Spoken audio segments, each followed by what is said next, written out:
Toda la vida tiene música hoy.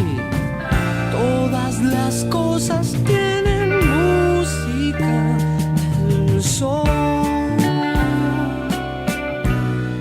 de los hombres.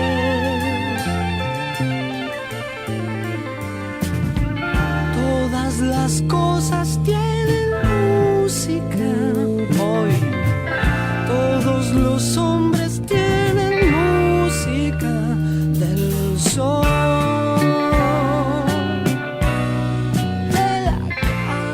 Bienvenidos a Mundo Invisible. En este programa vamos a tratar de contarles la historia de los libros que hay en la Biblioteca del Congreso y que tratan sobre la música. ¿Qué es la música?, nos preguntamos muchas veces. Una de las definiciones de la Real Academia Española dice que es el arte de organizar sensible y lógicamente una combinación coherente de sonidos y silencios, utilizando los principios fundamentales de la melodía, la armonía y el ritmo, mediante la intervención de complejos procesos psicoanímicos. Y de la música pueden surgir innumerables productos culturales asociados. Uno de ellos son los libros. Aquí, en este mundo invisible al que te invitamos a participar, vamos a tratar de mostrarte el detrás de escena de esos productos culturales que son los libros también. En el capítulo de hoy, el invitado, el protagonista, es Sergio Marchi, uno de los periodistas más reconocidos del ambiente del rock argentino, autor, entre otras cosas, de las biografías de artistas emblemáticos como Charly García y Papo. Marchi, que comenzó su carrera profesional allá por 1983, junto a Eduardo de la Puente, creando la revista Tren de Carga, siempre se caracterizó por ser un periodista del underground, si se quiere, y desde sus comienzos escribió innumerables artículos sobre rock en revistas y diarios, y es permanentemente consultado sobre el tema. Marchi estuvo aquí en la Biblioteca del Congreso hablando sobre sus obras, que son parte de la oferta bibliográfica que tiene la BCN. Uno de sus libros, No digas nada, fue el primer bestseller de su carrera. Lo publicó en 1997, lo reeditó en el 2007 y, como dijimos, un éxito de ventas fue. Sobre No digas nada, la vida de Charly García, nos contaba lo siguiente. El libro de Charly se dio un poco por accidente. Es un libro que se da a través de una convocatoria, no de Charly, sino de un amigo de Charly que estaba intentando hacer un libro con él y necesitaban a alguien que obviamente lo escribiera.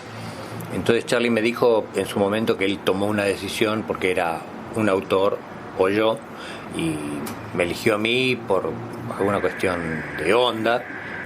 Y comenzamos a trabajar en octubre del 93 y trabajamos, por lo menos, él vivía, yo lo seguía, y en el 97 comencé a escribirlo.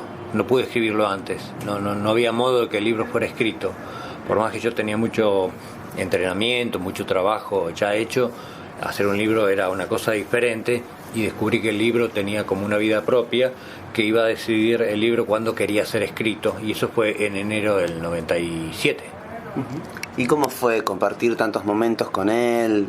Digamos, vos eres una persona a la que conocías, te recibió bien, es una figura un poco polémica o difícil de acuerdo a lo que se conoce públicamente de él.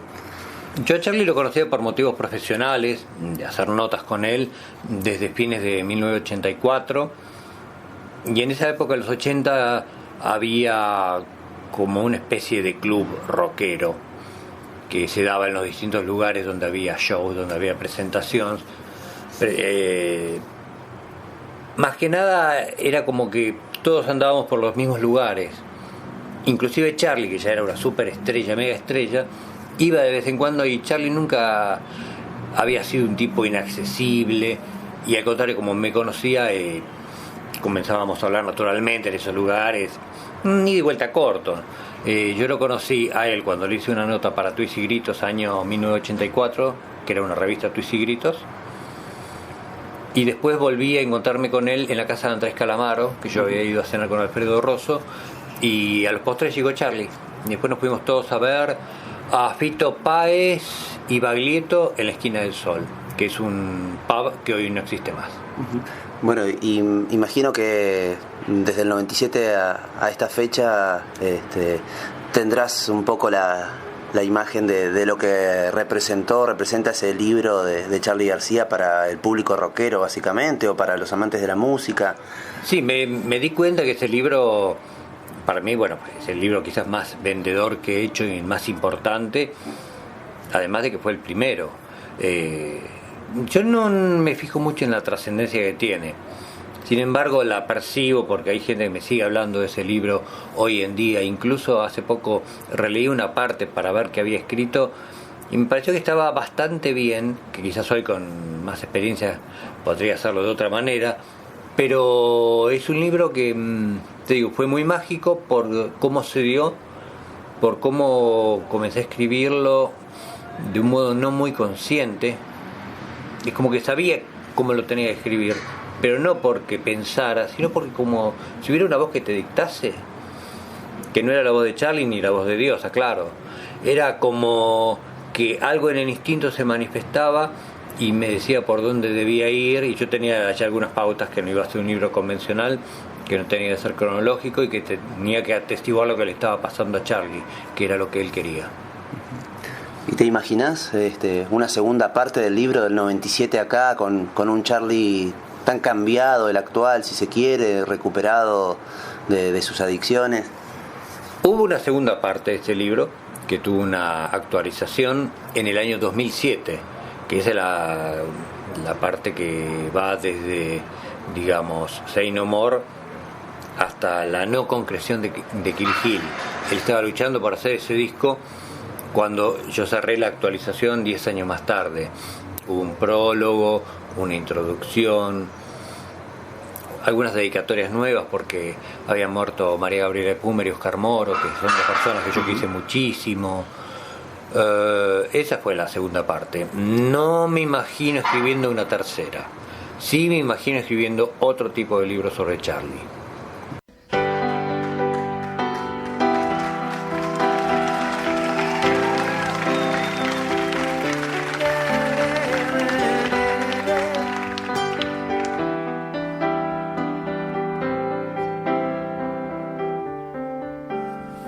Yo nunca fui a New York, no sé lo que es París. Vivo bajo la tierra, vivo dentro de mí. Yo no tengo un espejo, la lágrima me habla y está dentro de mí. Yo solo tengo esta pobre antena que me transmite lo que decir. Una canción, mi ilusión, mis venas y este souvenir. Yo subo la escalera, yo cumplo una misión. La lágrima me dice que yo tampoco soy la hija de un amor, la hija del dolor. Yo soy quien no debe ser.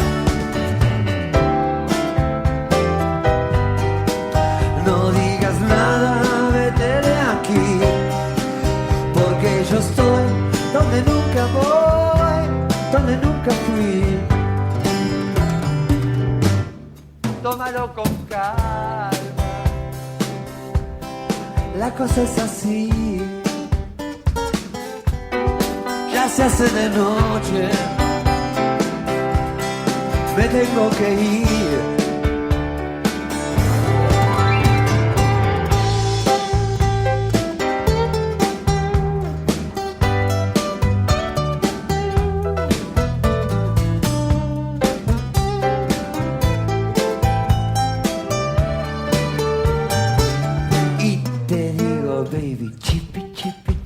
Chippy, bom bom, bom bom, bom bom, chippy chippy.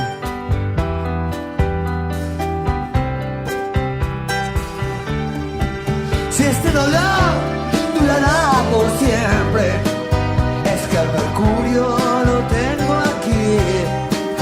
Ya no digas más palabras, nene, ya vete de aquí. Y no te olvides nunca que primero, a ver, chibi chibi. Gran idea. Podremos ir a la escuela. Ay, ay, ay, ay.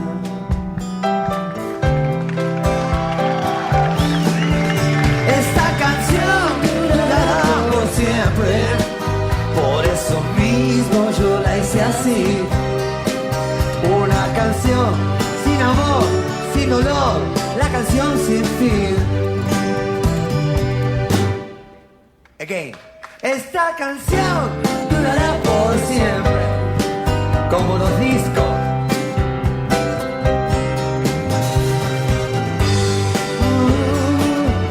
La canción sin fin.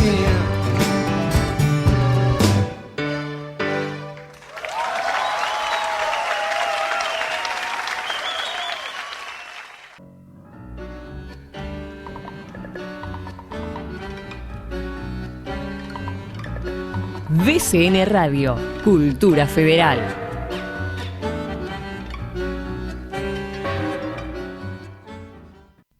La Biblioteca del Congreso cuenta con una sala de microfilms que puede ser consultada por los lectores en el Departamento de Atención al Usuario y por los legisladores según requerimiento previo. Nuestro catálogo de documentación microfilmada es muy amplio y abarca periódicos del siglo XIX como La Gaceta de Buenos Aires, El Mosquito, Caras y Caretas, La Nación, entre otros. Actualmente, este servicio cuenta con máquinas lectoimpresoras a través de las que no solo se pueden realizar las consultas, sino también obtener la información correspondiente. La sala de microfilms está ubicada en Hipólito Yrigoyen 1750 y está abierta de lunes a viernes de 7 a 17:30 horas. BCN Radio, una voz federal desde el Congreso de la Nación.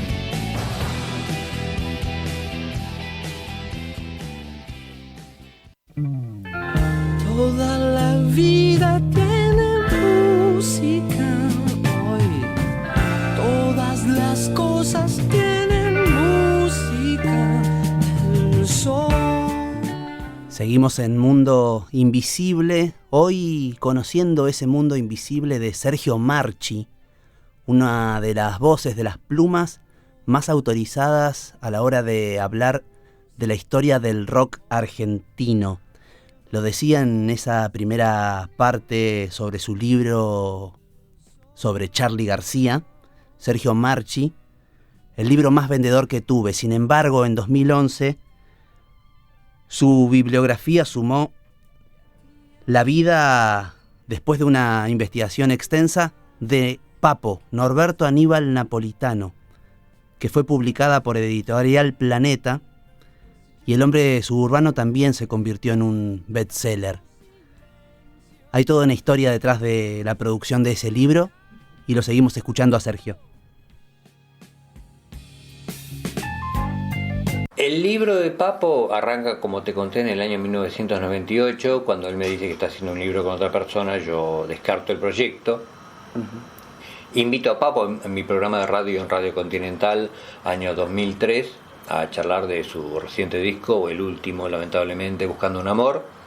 Y ahí yo le digo a Papo, le pregunto por ese libro, me dijo, no lo escribí, le digo que si algún día tiene ganas de retomar el proyecto, podemos conversar, y me dijo, ya está, escribilo vos. Pero no cerramos un trato, ni nos pusimos a hablar en serio, y después, bueno, me sorprendió la muerte de Papo, que me avisó Juan Alberto Badía. Juan sabía que yo trabajaba muy temprano con Beto Casella en la radio, y como habíamos estado juntos ese verano mucho tiempo, dijo, este va a ir a la radio y no va a estar informado de que se mató Papo, porque arrancaba a las 5:30 de la mañana. Claro. Entonces me dejó un mensaje en el contestador, Sergio, no vayas a la radio sin mirar la tele, se mató Papo.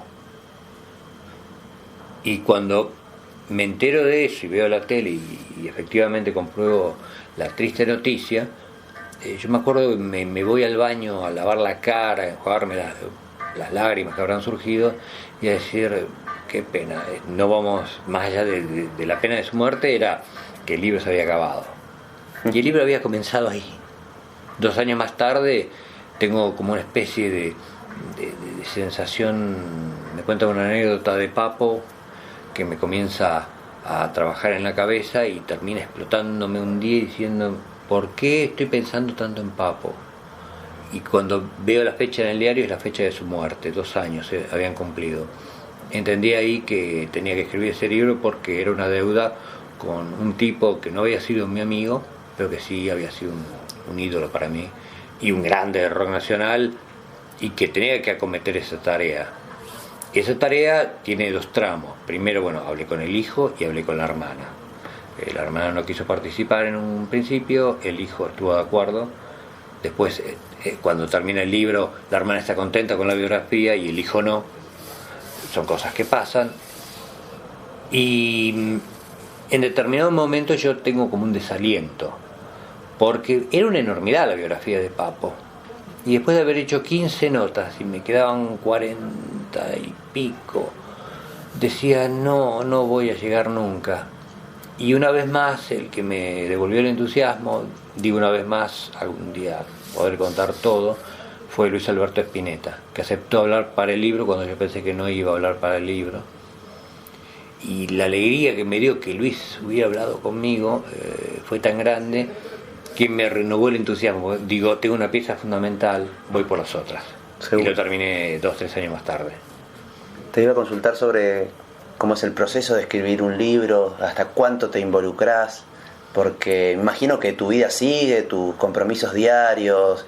Sí, bueno. La vida sigue, pero es un poco cruel a veces el compromiso que uno tiene con su propia obra. Es un poco cruel a veces con los demás. Le restó tiempo a mi mujer, mi ex mujer, a mis hijos. Yo soy consciente de eso, pero no puedo evitar involucrarme en un libro. Igual, obviamente, los chicos tienen que comer, yo tengo que trabajar, porque un libro no te da tanta plata como para que dejes de trabajar y te dediques a hacer un libro. Tenés que trabajar, tenés que llevar a los chicos al colegio, tenés que darles de comer, sacarlos a pasear. Pero, o sea, yo puedo hacer todo eso, pero quizás la calidad hubiera sido mejor si no hubiera estado haciendo estos libros. Pero probablemente no hubiera tenido tampoco el sabor de lo verdadero. El libro de Papo creo que es el mejor libro que yo hice en mi vida. El hombre suburbano es un libro también mágico, como fue el de Charlie, pero por razones que, viste, se te escapan a tu control. Vos te metés a hacer algo, pero no sabés cómo va a ser el proceso. Y eso es lo increíble de los libros. A mí me han llevado por lugares que yo nunca sospeché que iba a estar. O sea, jamás sospeché que iba a estar acá en la biblioteca del Congreso de la Nación, hablando de mis libros que figuran en la biblioteca. Jamás lo hubiera pensado de chico.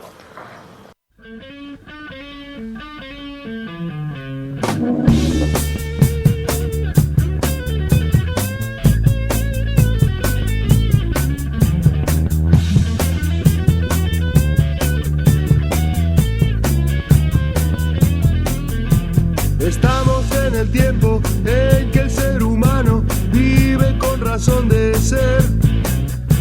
Con solo unas palabras un caso puede resolver. Nos pega una trompada y tira todo. Se cree ya muy listo con su modo de ser.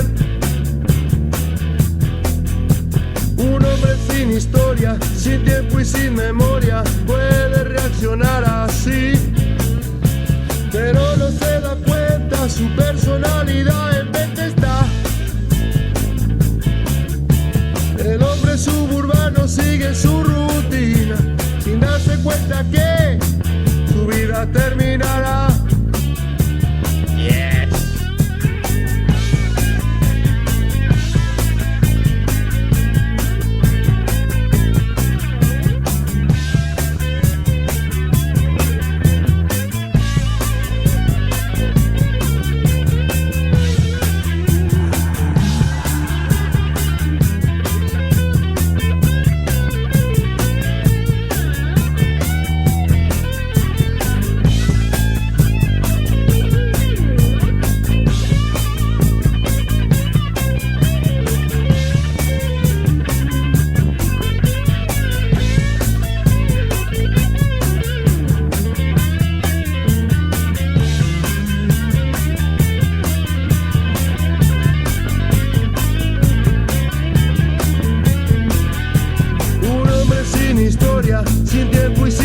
memoria puede reaccionar así, pero no se da cuenta, su personalidad en mente está.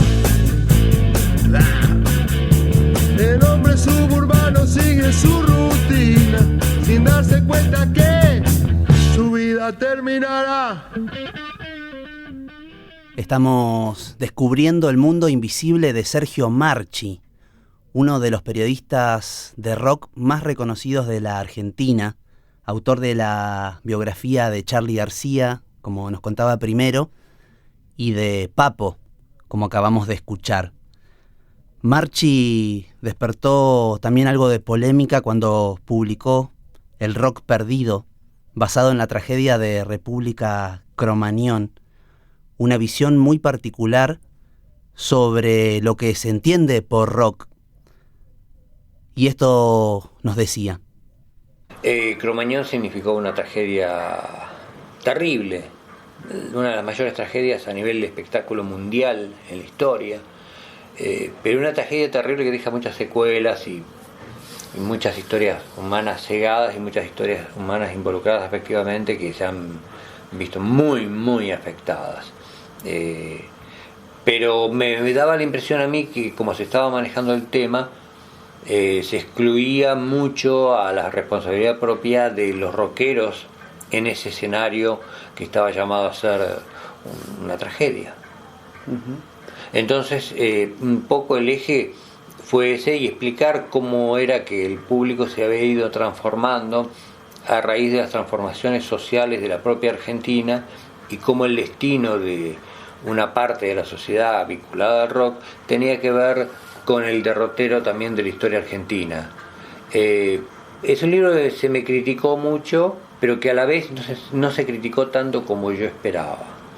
Yo esperaba algún tipo de rechazo que no hubo, y mucha gente vino a decirme gracias por haberlo escrito, porque era lo que yo quería decir, pero no podía decirlo, no me animaba a decirlo. Pero te estoy hablando de, primero, ahí conté con Luis Alberto Spinetta, que Luis dio la cara un poco por el rock y habló en primera persona, pero diciendo lo que pensaba, y dijo cosas duras y muy ciertas, y por eso también lo atacaron mal muchos que después salieron a llorarlo en público como cocodrilos cuando murió. Eso sirve para que uno entienda también la naturaleza humana, de cómo alguien critica algo que después termina siendo lo que va a ser. Luis fue muy valiente, fue muy amigo, fue en otro de los momentos donde yo tuve el privilegio de contar con él. Y me pasó algo muy que para mí fue como un gran elogio. Me llamó Javier Martínez de Manal para decirme que estaba enloquecido con el libro, que le gustaba, y que yo había escrito una columna en una revista en 23 que se llamaba La Bengala es una traición, y que él quería hacerle música a eso. Pero me llamó con un entusiasmo. Entonces, cuando vos contás de tu lado a Javier Martínez y Luis Alberto Spinetta, realmente te das cuenta de que no estabas tan errado. Entonces mucha gente pensó que era un rezongo de viejo frente a una juventud nueva y maravillosa que celebraba la vida en los recitales, cuando en realidad celebraba la muerte. Yo lo que decía es que el rock se convirtió en todo aquello que yo detestaba, por lo cual yo me hice rockero. Y se transformó simplemente en una barra de fútbol. Pero el rock es mucho más amplio que eso. Determinado público de rock que tiene que ver con lo que pasó en Cromañón. Público de ese tipo de bandas que en realidad iban a eclipsar un protagonismo que debería haber tenido la banda, pero cuando la banda es eclipsada por el público porque tira petardos y hay luces de colores, es que la banda realmente no tiene mucho que decir arriba del escenario, sino todos se escucharían. Yendo a ese punto, ¿crees que se diferenció bien lo que fue el rock original, si se quiere, el llamado rock nacional, nombrando a Spinetta? Primero, yo creo que no hay diferencia porque todo es una misma historia. Sí, pero digamos que el rock chabón, mal llamado chabón, surgió en los 90. Yo lo sigo llamando rock chabón, pero habría que ver qué es rock chabón y qué no es.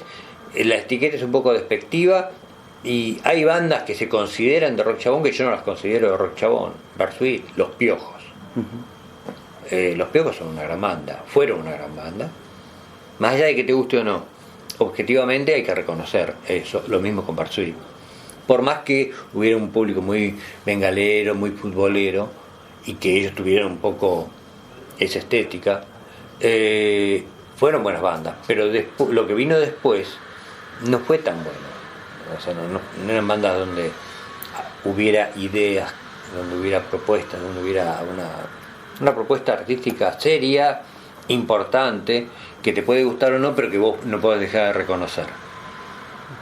Y el post-Cromañón, por ahí no pensás que esa tragedia terminó de servirle en bandeja a 2 o 3 grupos concentrados que manejan la gran mayoría de los boliches habilitados en Capital, y que un poco terminó de matar, de cerrar los lugares que antes eran espacio de expresión para las bandas que llevan menos gente quizás que esas, ¿no? Mira, el tema de los grupos nuevos es un tema que yo experimenté en carne propia a fines de los 70, principios de los 80, siendo músico. Sí, eso siempre fue así, pero coincido con que Cromañón no hizo más que agravar las cosas.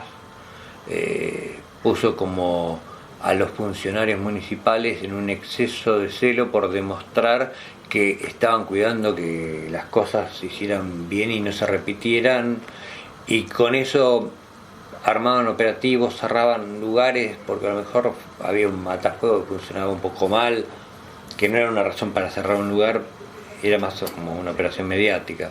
Tal vez haya sido eso. Voy a intentar escribir el rock de los vicios. Voy a intentar escribir el de los sacrificios. Voy a perseguir cada palabra con aliento hasta que al fin se rinda alguna para mí.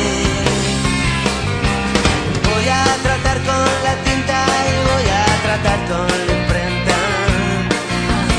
Voy a intentar decir la verdad aunque seguido mienta. Voy a perseguir a la canción perdida hasta que por azar se rinda alguna para mí. Hay mucho rock de mujeres ajenas, de mujeres que nunca existieron. Hay rock and roll de leones y también los hay de corderos. Por eso te pido, amigo desconocido, si ves a mi rock perdido, lo traigas por aquí, lo traigas por aquí. Voy a contar las monedas que quedan en los bolsillos del viento. Voy a decirte la verdad solo porque yo nunca te miento. Voy a dirigir una película por día hasta que al fin sea solo para mí. Ya que hay mucho rock de mujeres ajenas, de mujeres que nunca existieron. Hay rock and roll de leones y también los hay de corderos. Por eso te pido, amigo desconocido, si ves a mi rock perdido, lo traigas por aquí, lo traigas por aquí. Llegamos al final entonces de esta edición de Mundo Invisible. Pasó Sergio Marchi, palabra autorizada del rock. Y hasta el próximo encuentro, amigos. No me gustan las canciones porque mientan, porque todo se resuelve en 3 minutos. Son soldados del ejército invisible, partes rotas de un espejo nunca roto.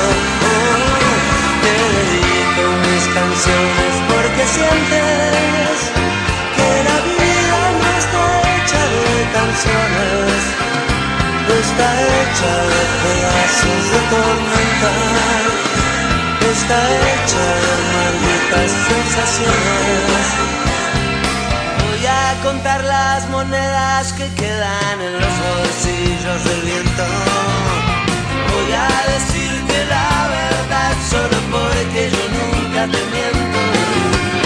Voy a dirigir una película por día hasta que al fin yo sea solo para mí. Ya que hay un chorro de mujeres ajenas, de mujeres que nunca existieron. Hay rock and roll de leones, también los hay de corderos. Por eso te pido, amigo desconocido, si ves a mi rock perdido, lo traigas por aquí, lo traigas por aquí.